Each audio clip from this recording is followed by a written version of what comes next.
What's good? What's good? I'm back. One and only Paul Pickett, host of the Paul Pickett Podcast, aka Triple P. Shouts out to everybody tuned in right now on YouTube and Facebook and Instagram. Matthew Meisters, appreciate you. Defiant Bryant, appreciate you. Fight week this week. You got BKC. What is it? Fight night. Hammond. A lot of events still left to come for this year. Yeah, you got BKFC Fight Night Hammond, Van Camp versus Cisneros. Still got BKFC Liberty Brawl, BKFC 91 Naples, Italy, not Naples, Florida, unfortunately. BKFC Fight Night Newcastle, BKFC Fight Night Uruguay, uh, BKFC Fight Night Sturgis, another Mohegan Sun fight night. You got Boston now, BKFC Boston, not BKFC 92 Boston, Stewart versus Gigliotti, and BKFC fight night Clearwater. Seems like Clearwater, Mohegan Sun are definitely some of the steady go-tos. And Sturgis every year, of course. Philly. Definitely try to milk Philly as much as they can. I don't blame them. Philly's got some nice size arenas. Definitely. You got the Atkinson versus Mike Jones.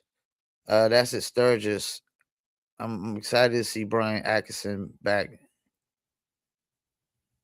He's still undefeated doing his thing, so should be having a guest here soon.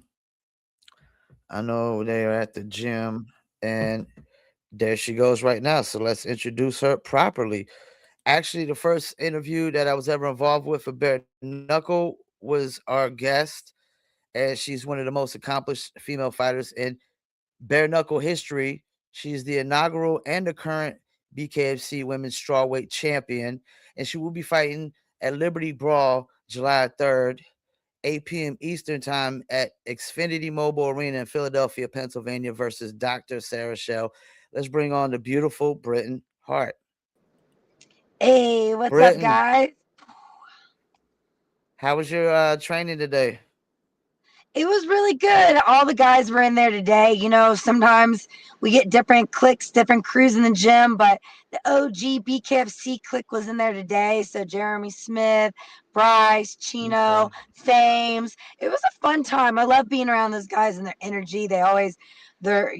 We really work so well together, and that we're not shy. We'll stop each other and be like, hey, this you need to work on, or we'll try it like this. And they're just really good about feeding that energy. I love being around each and every one of them.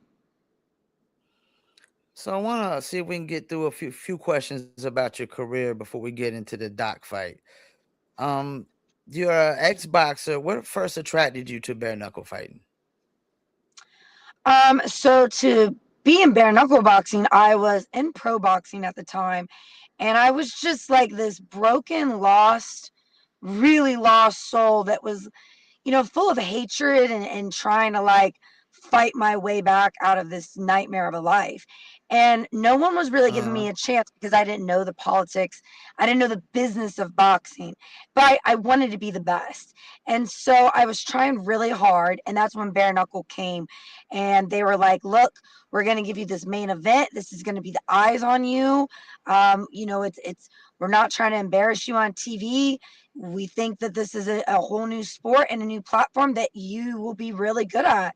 And so, boom, first bare knuckle fight was the main event against a UFC person, Beck Rawlings, and it was a split decision. I mean, it was an epic, iconic fight. But at the time, I really just wanted to be known and seen because I really think I'm a great boxer. Like, I believe that I was a great boxer.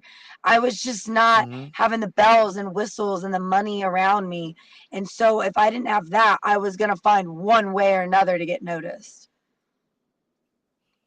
Well, you had two of the toughest opponents you possibly could probably have in the sport, Beck Rollins and Christine Faria.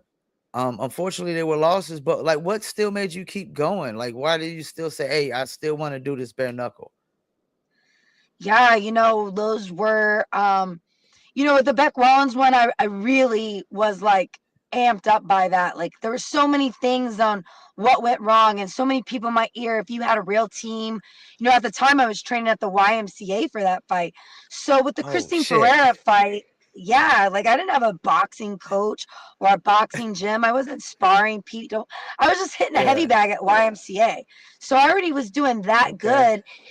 Just imagine if I had like some actual formal training and like a real team behind me. And then with the Christine, that one was kind of like what it was. I realized that I didn't really have the support that I was promised, and, not making excuses or anything like that. I just knew all the pieces were not there. Like I knew it wasn't Okay. me, that wasn't showing people who Britton Hart really was, and that I needed to go on this wild journey and quest to show people. I still wanted to be the best. So those two losses to me were nothing but a lesson learned and realizing I wasn't exactly where I needed to be, but it was for a reason. Like it was a magnet. Like I still needed to be there. Well, then you get this next one, Paige Van Zant, who's pretty well known. Did that fight like change your career, and like what was going through your head after you won that fight? It definitely did. It absolutely gave me the platform I needed to. I think afterwards it was a crazy crash that a lot of people don't speak and talk about. So it was more like it changed my world on the build up. And then after the fight, it was kind of like, Uh-huh. I think people were still kind of like not giving me what I was promised and what I was earned. It was like, oh, she was lucky, this and that. That girl's not that good. Like, whatever reason that anyone could come up with why I won. And so that was a challenging, like, painful moment to go through. Like, man, like, what Okay. else can I do type of thing. But it still was evolutionary to my life and my career because it was proof to me that I could do it. It was proof to like all those underdog B-side stories that, we weren't meant to be there and that's not who we were meant to be. You can change it and you Hmm. can fight back against the system. And so that's was ultimately what changed my life into this trajectory on I can do this my way ultimately. I don't have to be like everyone else and be systematically placed in a box on a recipe to success. And so yeah, it was a fun moment though. It definitely was, but it was also a very painful and very dark moment that not a lot of people would realize. Well, then you had the rematch with Beck. You won. How fulfilling was that? The redemption. I mean, and it's your debut rematch. Again, not to be a Debbie Downer on like darkness, but that fight was it was extremely dark. I was going through, I had just lost this baby. I was testing Oh positive for man. pregnancy 2 weeks before that fight. Yeah, a lot of people didn't realize that. I literally had to take like an abortion pill to expel this baby that was a stillborn inside me. Like it was horrible. It was painful. It was mentally shattering. But I showed up and I just needed it to like not think about real life again, such a nightmare of a situation and reality. But when I did win, it was such a bizarre moment to where all this sad darkness, like it kind of did change my life there too because it gave me something to really pull me out. Like, here we are. Like, I wasn't really thinking I was going to win. I was just focused on so many Okay. other things. And Britton Hart, you guys all know that. Like, I come to win, I come to play. Like, hell no. But in that particular fight, it was only the one that I felt like I was like pressured on a big scale and I wasn't ready to take it. And then when I did and won, it was another like, oh my God, aha moment. I can really do anything. Like, I can make it through whatever horrible challenge is thrown at me. And that was extremely motivating in quite the opposite way that the Paige Van Sant fight worked out for me.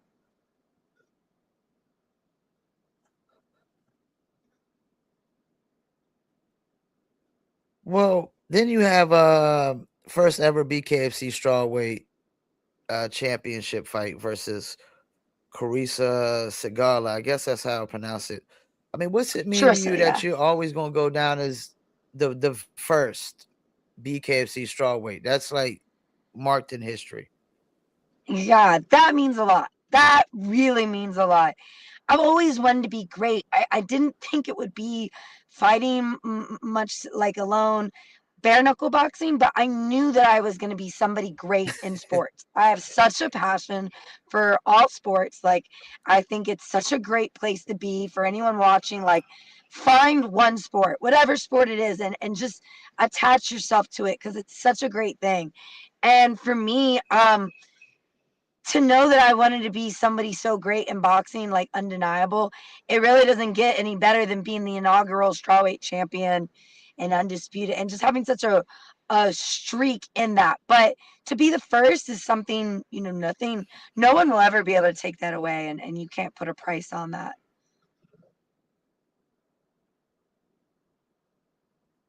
Yeah. Yeah, like that's the thing. People always have to recognize the first to do something. Right. So, let's get into this Doc fight. So you about to defend the belt versus Doc Sarah Shell. What can fans expect from you in this upcoming title defense? I think fans are going to get what they really want and what they've been waiting for, which is something I've been preaching in my whole career. Like, we want to see real fighters, and it doesn't have to be like, as like there's no secret recipe to a real fighter, but for me it's somebody who earned it, went out there and showed that they were like battle tested. That's a real fighter, not someone who just talks and says they did this and that or what they will be. Like, someone who actually has been about it.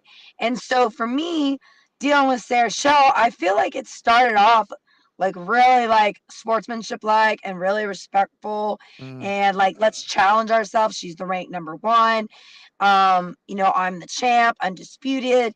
She has a doctorate degree. I have a master's degree. Cute battle of the nerds. We're two successful, highly educated women. Like, that's cool. But then she wanted to yeah, be all dramatic and extra with this shove. And I know, like, that brings some spice into it. But some of the things that have been said lately, I'm just not okay with. And the fact, like, where do you, like, who do you think you are? And for me, it feels like this whole Pandora box of like me just talking about this Paige and Beck fight. Like, put some respect on my name. Like, I've done some hard shit. And for you to sit there and make fun of me and clown me online and think that that's going to work, like, it brings me back to those days where I think BKFC just made a post like, my hands are dangerous but my mouth is worse. Like, people used to recall me being like this, mouthy, like chip on the shoulder girl, and it was for a reason. I was being super disrespected back then. And then I feel like, I got my respect and it was really cool, and everyone was very complimentary of like, well, Britain's more professional. She's got this more classy, edge to her, which really is something that I do like, and I have that side of me. But yeah, it's kind of like, fuck around and find out, like, disrespect me, and I still have that dog and that street grit in me too. And so now that I think that I've been benched for a year by being classy and professional, and, just being like, hey, let's go, women empowerment. I'm here for all women, which that is the truth. But I'm really honing in on this moment, like, naturally, that it's stirring the pot. Like, she'll say something and poke me, which is cool, and I'll retaliate. And then people are like, oh, Britain's this yeah. and that. And that really fucking pisses me off. It really does. So it's like, for me, like, Dr. Sarah Shell, like, man, your fans and whoever's on your side, you know, you're gonna have to go and fucking have a conversation with them after, because they're getting you ass whooping of a lifetime. Like, every comment and thing they say and make, I you I'm just using it as fuel on your girl. Like every time I punch her, I'm going to think of somebody's particular name on some dumb shit they said, and then on something that she said. And it's just this vicious cycle that's making me like just feel extra motivated and kind of like in a dark place, but in a good way, if that makes sense. Like my old coach, Johnny Thunder, used to say, you got to control the chaos. And I think that people have seen a very technician controlled version of me. And I think people have seen a very Uh-huh. chaotic, reckless version of me. And the fans are going to see controlled chaos for sure. Well, why do you think it is? Because I've noticed this when the women's fights get personal, they seem to get way more personal than the guys. Why is that? I think it goes into that whole bigger picture that us as a whole, which is why I say like I definitely am for women empowerment, but you got to do the job. Like you can't just go in there and be like, oh, I'm a woman, they don't treat me right, they don't treat me like the men. But if we're doing what the men are doing, then okay, like you need to treat us the same as equals. If we're not doing our part, then I get it, but if we're doing our part, you guys better step up. And so I think with women in boxing and sports and combat sports in general, we all have this like stereotype that we want to be equal. Like we want to be like the men and the male counterparts. If we have a good fight, great. Pay us the same as you would a male fight. If we're going to be the main event, awesome, cool. We earned it. Pay us what you pay the main events. And because we're not quite there yet, it's like I feel like we Mhm. have this extra edge to just go in there and have the fight of a lifetime every fight. Like I know a lot of us are like that. Definitely me, but I know other women that, we're always going in there like this is our life. Like it depends on this fight. We're not just going in and treating it like, oh, we win, we lose, we lose. Like, no, our life depends on it, our legacy and what happens next. If a male has a bad fight, it's like, oh, something happened at home, there was this, it was a bad weight cut, poor guy, get back on there. If a woman loses, it's like, oh, it's just so much different that I think that we have this pressure to just perform. God forbid we have and that's the thing. I think we Mhm. jinxed and cursed ourselves because women have such fire fights. We're so great and amazing in our fights that God forbid we're more technicians and we take a break. Everyone's like, "Oh, that was a shit fight." We was like, "No, we were really giving you bangers and barn burners that you got used to that version. That if we have a more skilled fight, you guys are like just not happy with it anymore." But I do think we always have this like just that feminine drive to be like, oh, we'll show you. And when it goes against each other, men have it too. Like everyone's like, oh man, these girls are catty and what a bitch move. But God, there's so many men that are dramatic and drama queens too. So I don't really think it's really a case of like Yeah. male versus Yeah. female. Like, yo, we're just all trying to be fighters. If it's personal, it's personal. If it's business, it's business. Whatever. To me, it's always personal, and to some people, it's always business. But we're all under this umbrella together, and that's what makes it so exciting and unpredictable. Because if everyone was the same, it would be boring. So I was watching the doc today, and I was watching you. Both of y'all seem like y'all like to be the aggressor. The doc likes to be aggressive with the jab. You like to be aggressive as well. Do you expect this fight to turn into an all-out war? I think everybody thinks that, and I really just I don't know. I don't see it going that way, to be honest. I really don't. And for a few reasons, but I'm definitely ready for anything and I'm always ready for a war. But I just don't see her active in the clinch. She always tries to tie up. I really haven't watched her throw Okay. one Yeah. punch in the Yeah. clinch. So I mean, when we're I thinking agree. wars and BKFC, it's usually clinch work. Now, if I just jab the living daylight out of her face and her body, then yeah, it's cool. But I'm looking at that as being like a boxing clinic. I see it more so going like that in this fight, but it's definitely going to be bloody and brutal, and I'm definitely going for the knockout. And I think she has this, picture in her world where she's just this crazy knockout artist, which, again, I don't see where that's coming from, but she's thinking that she has this power that she's going to knock me out. So I'm sure that she's going to be timing this one mega punch. I don't see it being combinations or flurries. I think she's going to try to sit there, and it's going to be, alarming for her. I don't think she's really going to be used to what I really bring in the ring. Do you think a lot of the opponents, like when they have to face the champ, they get in there? Because I think I see this a lot of times. It's like the lights get too bright for a lot of opponents. Do you agree with that?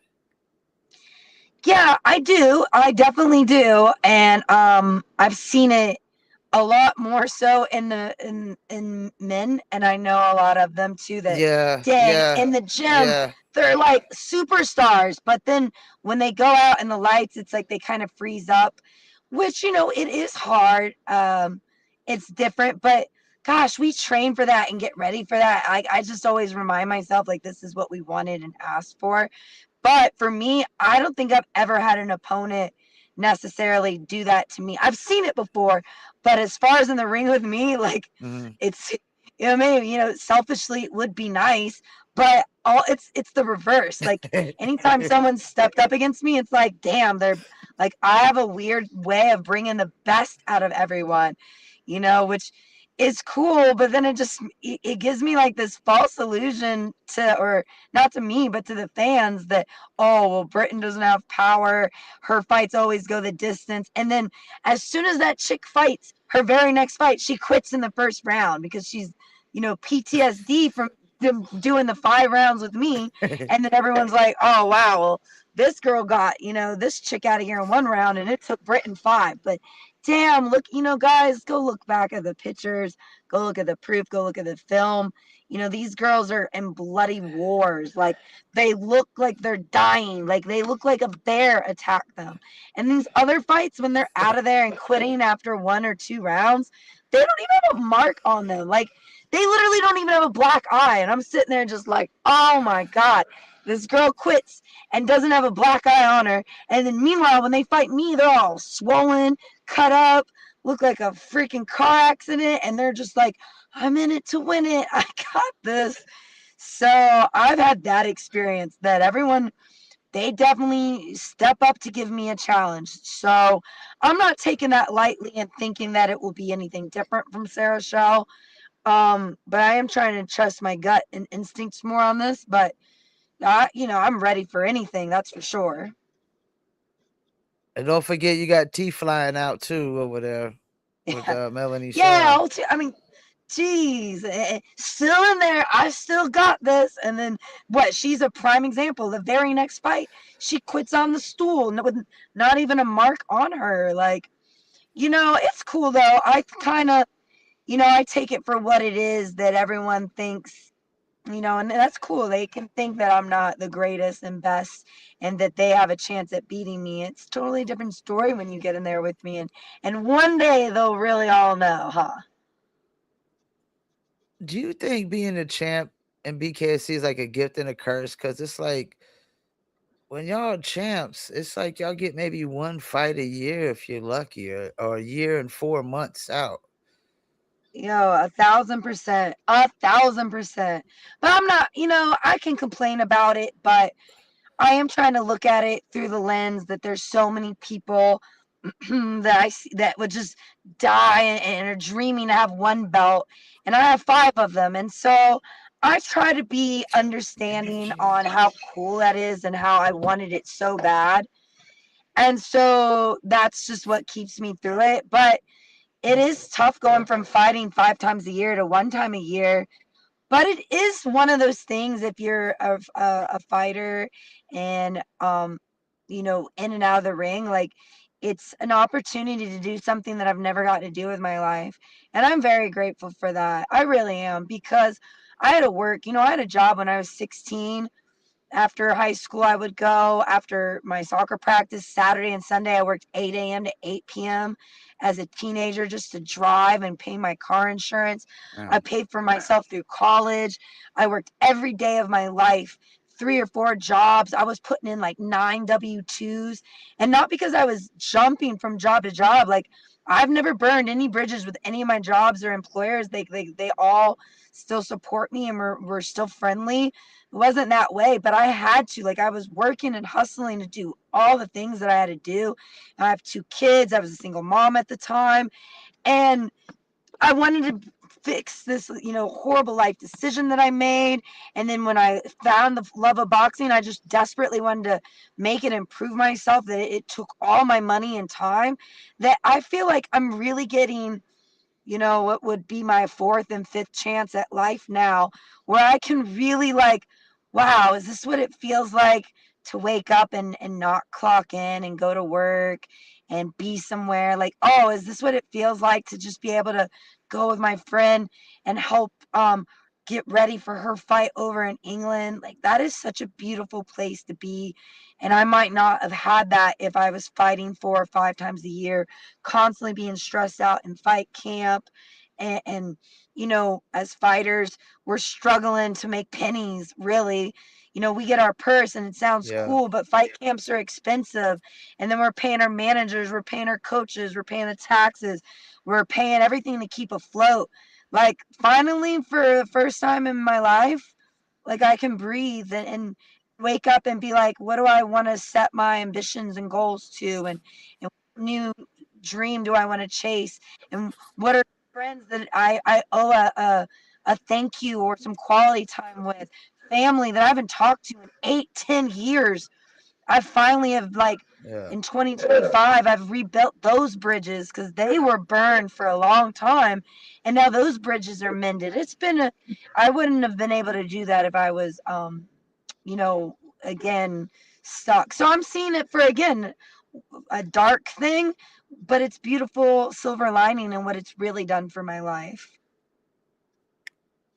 Well, I'm glad to see you back. Can't wait to see this fight. I think it's going to be a good one. I think this might be maybe your toughest opponent since Beck and Christine. We'll see.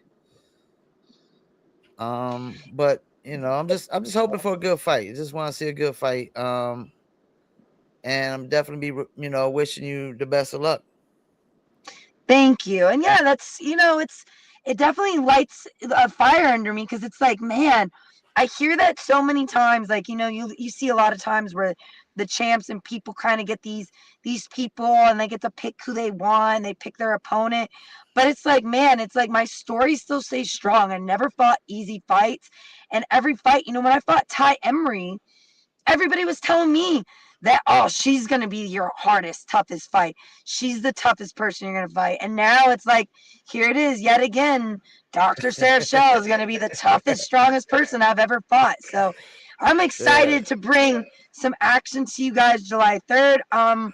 So Yeah. excited to show you guys that I was worth the wait, and that you guys definitely want to keep me around and stay tuned, and that I'm never done growing or evolving.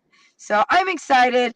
It's going to be the best yet. We always say that, but it really truly is. So let's keep going higher and bring it one step hotter. I appreciate you taking time out. I know you got a busy schedule. I don't know if you remember, but like there was a little podcast for a short period of time called Circle of Kings. I actually used to produce and record and promote that. Me and the host kind of had a falling out, went our separate ways, but you were the first interview on that podcast. So Yes, see, there's a thing. yeah. Here's this history. First on the podcast, first For for the yeah, yeah. Strawweight. I'm loving it. I'm about it. Yep. Any shout outs you want to do before you go? I don't know if you have any sponsors you want to shout out. Yeah, I definitely do. I just thank you to everyone who does support me. Britain Army, If you know, you know. It's such an important thing. But I went to relax and get results today. They have been super important part in my recovery for this fight. I'm Team Carnivore Muscle Meds. We've been riding strong, which, man, I can't thank them enough really for this transformation in muscle and aminos, and just again recovering from proper nutrition. And then I have Vendetta, which is out in Ohio, Chemical Solutions, and they're a special addition to the team. Drink Drops, which is super exciting. They're actually buying tickets and coming in from Canada to my fight. Oh So shit. if you guys are coming to Philly, check them out because they're going to have Damn. some free samples. I'll have some free samples, but they're a super cool product that you put in your alcohol to take away that bitter flavor. So, we stay dangerous and ready. HKA, they're gonna be making sure my trunks are fire. So my outfit is gonna be the best outfit that I've ever had.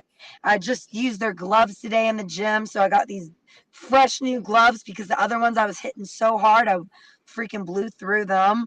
Um, and gosh, I feel like, oh, CMOS Organics, again, game changer.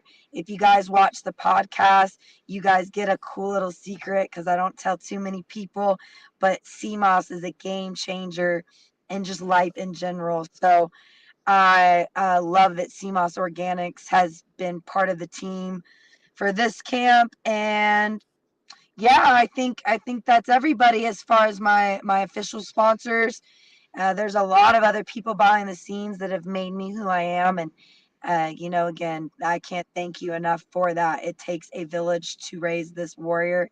And I can finally say I have the support that I've always dreamed of. Well, champ, thanks again, and I hope you have a beautiful day. Thank you. It's awesome. Let's go. We're like in the final day. I think, what, 9-day countdown? Yeah, it's right around the corner.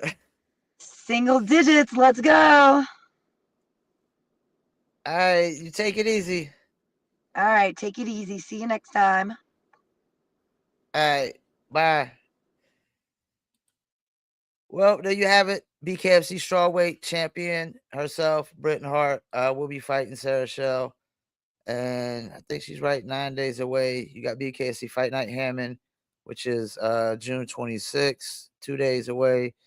And July 3rd, 8 p.m. Eastern Time, BKFC Liberty Brawl, Xfinity Mobile Arena. I think this is a really good card right here. You got Austin, no doubt Trout versus Ben the Bomber Bonner. You got Britain Hart, Sarah Shell, championship bout co-main event. You got Johnny Canoli Garbarino versus Mike the Marine Richmond. You got Cody Russell and Jake Boswick. That looked like that could be a banger. You got Matthew Turnbull versus Pat Sullivan. Turnbull's making his debut. You got Nicholas Wiley versus Eric Westbury. Eric looking to get his first win.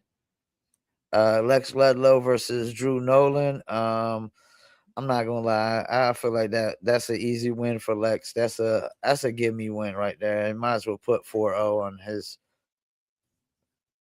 on his record right now. You got Milan Griffin versus Billy Graves.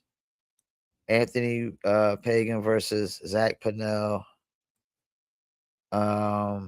Zach need to definitely get in the win column. He's 1-5 right now. A win at this fight would definitely be a really good confidence booster. And I think they might have some more fights added. Let me see. Adding soon. 1, 2, 3, 4, 5, 6, 7, 8, 10. There's 10 fights. They might add 2 more. But that's going to be a good card as well.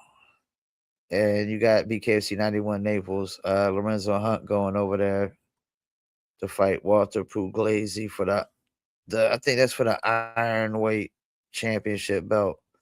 So if Lorenzo wins this, to be the first 3 weight class champion. He's the only American on this card. A lot of Italians and international cats. You got Danny Christie, of course, from the UK. You got Dan Chapman, I think, is on this card as well. Andre Beachy. He's from Italy. I forgot who he fought.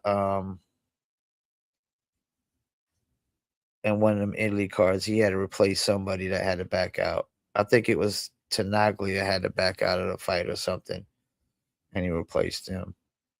But oh, and you got Jimmy Sweeney on his card. Jimmy Sweeney's like the bare knuckle OG, dude, 29-6. Like you look at everybody's BKFC fight records. I mean, damn, Lorenzo Hunt's 13-2, but Jimmy Sweeney's 29-6. Yo, it's crazy. That's a lot of bare knuckle fights. All right, man. Shouts out to Britton Hart taking the time out. Let's check some of the comments. My man, Wanting Habits, appreciate you. Appreciate you. Britton is so fine. Wild Boy 339. Yeah, the beautiful Britton Hart. That's why I call her. There's a lot of beautiful women in bare knuckle. Jade Masan Wong, um, Taylor Starlin, Jessica Borga, Christine Vicens. There's this other Maricel something. I forgot her last name. Beautiful as hell. A lot of beautiful women in bare knuckle. Um, let's see who tuned in. Ashley James 262, appreciate you. Hammer 170, appreciate you. Yuka Brasi instead of Luca Brasi. Bronco Busick, appreciate you. He got a fight coming up soon. Mike Jones, appreciate you. Who? Mike Jones. Julian Fernandez, appreciate you. Dumbest Guy Podcast, appreciate you. Mel Matchmaker, appreciate you as well. We about to get off here and clip up some clips. Go check out an interview yesterday I did with Crafton Wallace. Me and Want Habits interview Crafton Wallace. He got a gym out there in Naples, Florida, Inferno MMA, and he fought in UFC and Strike Force and other fight promotions as well. You know, I've had MMA guys on here before. I've had boxers on here before, even though my bread and butter is bare knuckle because I love me some bare knuckle. Not a bare knuckle fighter. I'm a bare knuckle lover. All right, man. Let me get out of here, man. Appreciate y'all, man. And interview tomorrow live from Vietnam. Apani B Fly. Still waiting on her to reply, but I gotta check the Instagram, see if she replied. But that should be tomorrow, 7 p.m. Eastern Standard Time. We got music reviews live from Vietnam Saturday as well. Might do some Friday too. We'll see. All right, man. About to wrap it up. Peace, and I'm out.